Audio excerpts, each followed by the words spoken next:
Welcome to today's meeting of the Liars Club. If you don't know what this object is or what it is used for, well, settle back. The tall tales from our celebrity panel are about to begin. First, we'd like you to welcome one of America's great storytellers and president of the Liars Club, Rod Serling. Thank you very much. Thank you.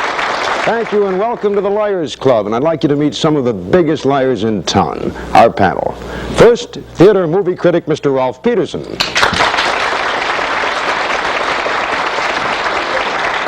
One of our resident liars, lovely Miss Betty White.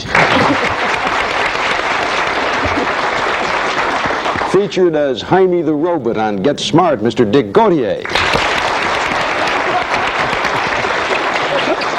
And ABC News reporter, also lovely Miss Pia Lindstrom. And now let's meet our contestants. They are Barbara Schirmer, a housewife from Los Angeles, and her opponent, Mr. Bob Hansen, a student from Lomita. Welcome aboard, friends. Now, our panel of liars know the exact description of each of our objects, but they'll tell different stories about them. And it'll be up to you and to our two lie detectors over here to discover which liar is trying to be honest for a change. And the player who recognizes the truth the most number of times will receive $100. And incidentally, contestants, I've seen none of these things. I'm going to play right along with you. I'm totally in the dark. That's my best spot, right in the middle of the dark there. And our first object is in front of Pia Lindstrom. Pia, tell us what that is. Oh, I recognize it immediately. Of course, they got it upside down, really. But it goes this way, actually, but it doesn't stand that way, so I'll leave it this way. This comes from San Francisco's Playland at the beach, which is an amusement park that was started around 1890, and they had there one of the first, in this area, merry-go-rounds with hand-carved animals that go around. But they didn't use horses. They had pigs and roosters and sheep and other kind of things people like to ride better than horses. Yes. No. Okay. So most people don't like to ride horses. These You like to ride pigs, all right. Pigs are very popular. And to make this, they're carved by Roper Fisher Hansen, who came to this country from Belgium, and they're hand carved. And this happens to be one of the gears that drives the pigs and the rabbits around.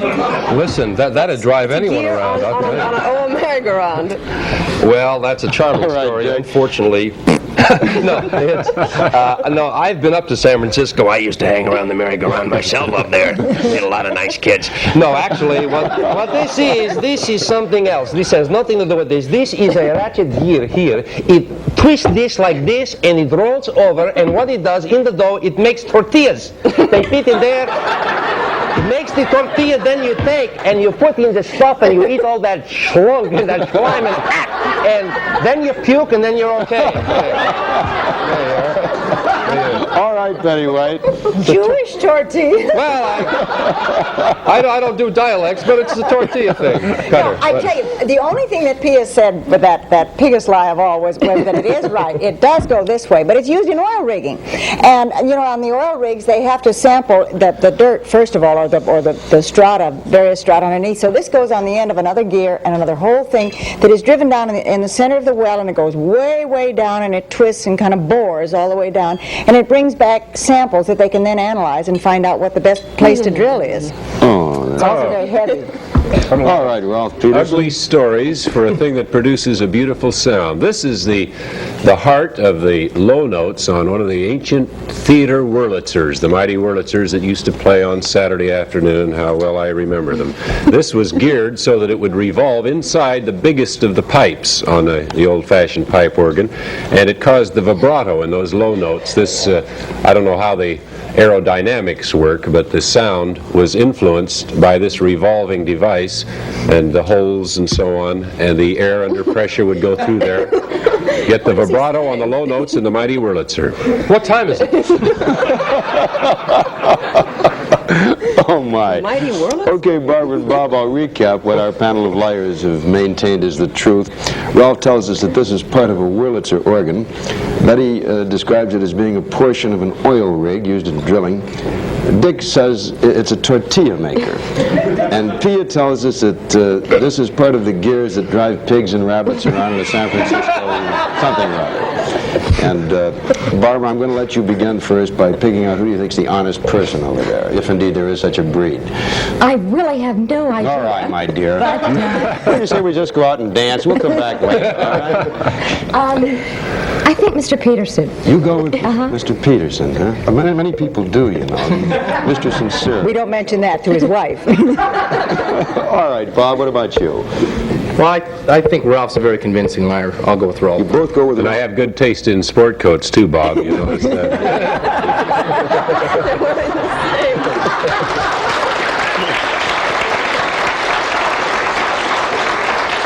You know, Rolfe, you're very fortunate you're males attired alike, because when women come on a panel and discover they're wearing the same dress, there are 4 hours of hand-to-hand combat. I'm the same way. Okay, Barbara and Bob, you both go along with Rolfe, who tells us that this is a portion of a Wurlitzer organ. And Jim Isaacs is going to tell us what it is. The Mission Tortilla Company states that this is a tortilla cutter.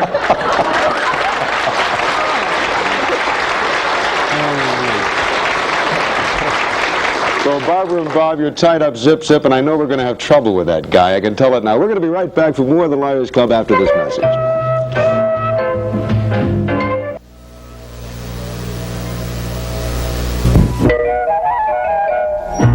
Well, we move into round number 2 of the Liars Club. Bob and Barbara tied up, zip-zip, nothing. Still waiting for the first win. And the object lies in front of Mr. Rolfe Peterson. Rolfe, tell us about it. Yeah, it's a simple device. As you see, you push like that, and that revolves. So that's the main. Thanks a lot, yeah. The key to its use. This is a kind of a clamp, and you can fit the handle of a paintbrush in there. And after you've cleaned the paintbrush in thinner or turpentine or something, and you want to dry it and get the flakes of paint out, you go like that rapidly. It whirls the paintbrush, and centrifugal force throws all that impurity out of the paintbrush. How about that? Betty White? You wind up a living mess. Well, I don't really care what it does. I just love to play with it. But I tell you, you know what you do? You know these heavy steel cables that fit through conduit and things like that? They all have to be twisted. Each wire is not all that big, but there are like 3 of them that have to be twisted very carefully. So they're attached to this, and as you notice, it only goes around in one direction. And that twists them so that they form a thicker piece of wire that then can be strung easily through the conduit without having to be, you know, all frayed. Dick Gautier? This is a turn-of-the-century drill. No, I don't know what it is. It's really a gopher killer. You just put it down in the hole. No, what it really is this is a wire brush. A heavy wire brush goes in here, and it is it hones cylinders. Very heavy wire brush, and you just spin it to it like that. Yeah, that's fun. And it really just cleans them out, hones the cylinders. We believe you. We believe you. Okay, Pia Lindstrom. No, give me that. That's not all it does. This is French, and it comes from the Cordon Bleu cooking school. It's used in cooking. Attached here in the end, the missing part, are some wires. And when you want to beat up a lot of egg whites in great vats, they have this, and they put that down like that, and this whips it around, and it makes egg whites in large kitchens, where they want a lot of egg whites for something. Okay, Barbara and Bob. Rolfe tells us this is a device used in the process of cleaning paintbrushes. Betty maintains it's a cable twister that pushes wire through conduits. Dick says that, among other things, killing gophers and the rest of it, it hones cylinders. And Pia tells us that this is an egg white beater. Okay, Bob, we'll start with you. Who's telling the truth? Well, I'll go with Dick. I think it is a cylinder honer. Go with Dick. All right, Barbara? I'm going to go with Miss Lindstrom. I think it would be a very handy thing to have in the kitchen. Oh, indeed, especially if you're serving the 4th Marine Regiment. Okay. Barbara, you go with... Barbara goes with Pia, who calls it an egg white beater, and Bob sticks with Dick, who tells us it hones cylinders. And Jim Isaacs, will you tell us what it really is? Phil Lyons Paint Contracting claims that this is a paintbrush spinner used in drying brushes.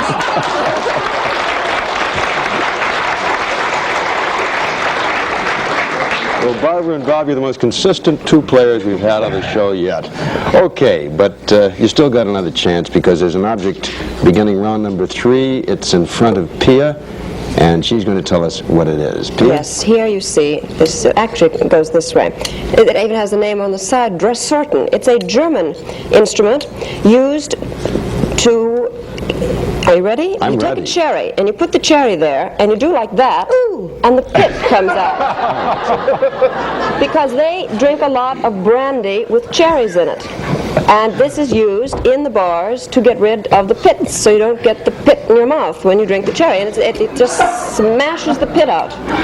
It's a pit That's assuming smasher. you don't like That's what it pits, is. yeah. It's a German pit Okay, Dick smasher. Gautier, you like... Well, it is German. It says here, doing this yeah, whatever she said. And actually, no, it is a medical instrument. Doctors use this like this on people's flesh, on their bodies, right? On the chest and the stomach part of a person, when they're sewing them up, they go...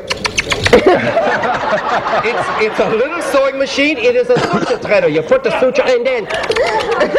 and you sew up a guy, and he's okay forever. Okay, Betty White. He's going to be operated on again. Yeah. No, but you're close. You're getting very, very close, as a matter of fact. It is used on the flesh, and you know how it's used?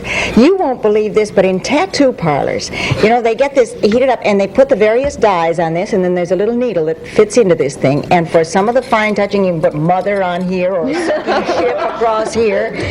Well, it's really, you've got to be very careful that you don't puncture anything, but it's a marvelous tattoo instrument. You wouldn't believe that.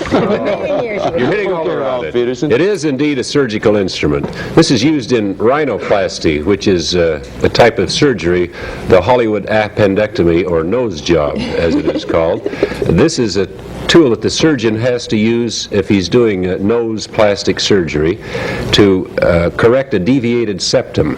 And I don't like to think of exactly how he does this, but anyway, it goes up there. You put it up your nose, and No, Ralph, my boy, you put it up your nose. That's a funny place. It's a strange place for a tattoo, you got it. I tell you, this is a bloody panel this evening. Ralph, Betty, and Barbara and Bob tell us that this is a device used in rhinoplasty, deviated septums and other surgical things having to do with the nasal column, whatever I'm talking about. Betty says that this is a device used in the art of tattooing. Dick tells us this is a suturing device used in sewing up patients after surgery. And Pia tells us that this is a German cherry pitter. How about that, huh? A German cherry pitter. Okay, Barbara. I'm going to go with Miss White. I think it's used in tattooing. All right. And you, Bob? Show you. You already showed me, and forget it. Do you know something? Barbara, dear, in 15 seconds, he didn't have it when he came in, but Dick now has on his back, death before dishonor. You know that? And on the front it says dishonor before death. Okay, Bob, have we given you a chance yet? Well, I think Betty knows her tattoos, so I'll go with Betty You White. both go with Betty, who says it's a device used in the art of tattooing. And Jim Isaacs, will you tell us what it is? The something old antique shop claims that this is a suture threader.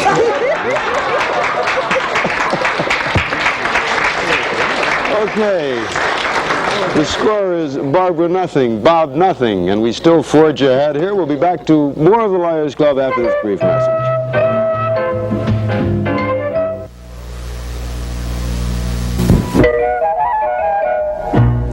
Well, we move into round number 4, and for this round we're going to take you into the back room of the Liars Club, and we're going to show you a sculpture which was loaned to us by the Zachary Waller Gallery. It was created by Leon Salter, and it's valued at $1,500. Now, Ralph, will you please describe the sculpture and give us its title? gladly. I'm going to have a little trouble with this because there seems to be a discrepancy when I tell you that this has horseman in the title. You're going to say, why isn't it an equine figure, of course, an equestrian figure? The reason is that this is a symbolic horseman. The sculptor had in mind, this is what I deduce anyway, the 4 horsemen of the apocalypse, all of which are very foreboding figures, and you can take your choice. This might be pestilence, it might be starvation or whatever, but it's one of the 4 horsemen of the apocalypse, and he calls it simply horseman. Thank you, Ralph. Okay, Betty White. Well, that isn't it, obviously, but the fun of the show, you get to lie and your conscience doesn't bother you. Now, as you can see, this does turn, and the figure you can see all the way around doesn't really look like a figure at all. But Mr. Salter had in mind, he titled this this work into the future, and it's Betty, trying. I'm sorry, what was that? I didn't get the title. Into the future. Into the future. Does that knock you out a little bit? It really gets to me. It's to try to personify how man is finding all the flesh and all the soft, warm things of mankind, and the birds and the trees and everything are all going to be gone, and just stark, hard metal is going to be left, and that's into the future. That's really the way we're going to go. A nice positive way of thinking. All right, Dick Gautier. Thank you, Rod. First of all, I think it looks like Rolfe. That was my first reaction. I mean, you see it in profile. No, actually, Leon Salter, I happen to know the gentleman that did this piece of sculpture. He's quite a fine artist, and he's a very serious artist, and he did this as a self-portrait. Now, don't laugh yet. After he was divorced. It is called Divorced Man. Thank you, Dick. All right, P.L. Lindstrom. Well, everybody's made a terrible mistake. This is really a very beautiful thing, and there's nothing supposed to be rough or pestilent about it. It's liquid. It's the flowing liquefaction. It's almost wet. You can almost see the water running down it, running off of the figure. Here's the hand. It's a woman coming out of the water. Remember when Ursula Andress came out of the water? Oh, wow, do I? That's right. So anyway, that's what it is. It's a woman coming out, and she's all wet, and then she just shakes herself dry. You see, it's all the water. This is a woman or a cocker spaniel. And it's called Virgin Shaking Herself Dry. All right, Barbara and Bob. Ralph's title is Horseman. Betty White calls this piece of statuary Into the Future. Dick tells us it's called Divorced Man. And Pia says, calls it Virgin Shaking Herself Dry. Barbara, we'll start with you. I think Dick Gautier is right. I think it looks like a divorced man. Just like a divorced man. Do you know any divorced men who look like that? Not many, no. After alimony, I can well understand why. How about you, Bob? Well, I think the pestilence is there, so I'll go with Rolfe. You go with Ralph, who calls it Horseman, and you go, Barbara, with Dick, who calls it Divorced Man. Horseman what? Just horseman. I thought the mics weren't working. Okay, Jim Isaics. The Zachary Waller Gallery tells us that this sculpture by Leon Salter is really entitled Into the Future. Oh, my.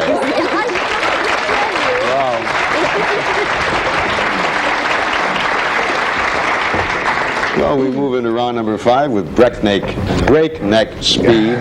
Barbara and Bob, with an item in front of Pia. Yes, I almost have to get up and show you how this works, if I might. Because what you remember when I was telling you about the cooking, the French thing, when they're in there cooking with that thing? Well, it gets very warm in the kitchens, and this is put on the floor. Can you see that? And you step on this. And the air comes up and cools you off.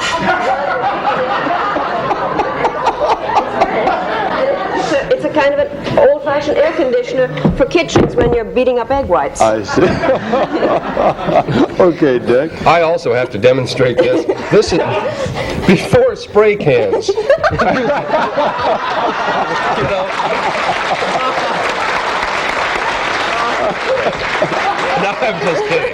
I'm kidding. I wouldn't expect anyone to believe this is an old deodorant thing. No, what this actually is, it's the men at the fairs, at the carnivals, you know where I hang around. They like to put their feet on here and they blow up balloons like this, and then they tie them off and, hello, girl. You know. All right, Dick. Okay, Betty White.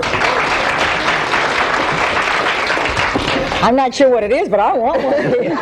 No, it is used at carnivals and small fairs, but for a very different reason. It's attached to a little wire that goes there, and it simply is the thing that the man stands at races, any relay race or horse race or the small ones, not of course at big racetracks, but just for small races, and he watches as the racers finish at the finish line. He just automatically, the first one that does, he steps on this very hard and the flag shoots up. It's a winning flag shooter-upper, is all it is.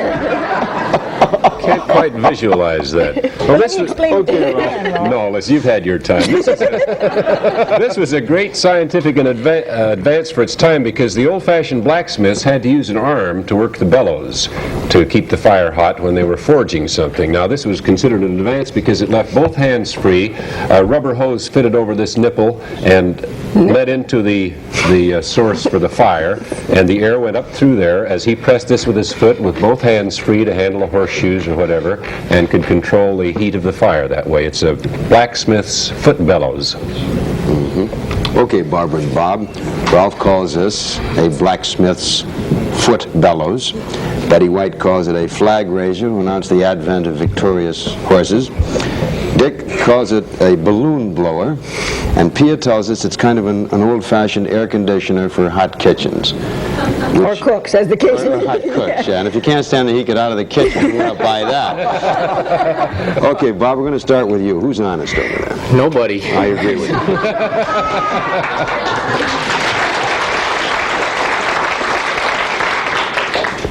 I really don't know. I agree with you. I think it's weird enough. I'll go with Pia. You're going to I go think with it's an Pia? old-fashioned air conditioner. Okay, Barbara? I'm going to go with Rolfe Peterson. Go with Rolfe, who calls it a part of an old bellows, a foot bellows, and Pia's called it an old-fashioned air conditioner or a cooling device for hot kitchens. All right, Jim Isaacs, our omniscient Mr. Isaacs, tell us what it is. The Bargain Center Antique Shop tells us that this is a device used to inflate balloons. Well, I'll tell you, team. They'll never learn, Ron. That's true. That's true. Well, We're going to be right back with more of the Liars Club following this brief message.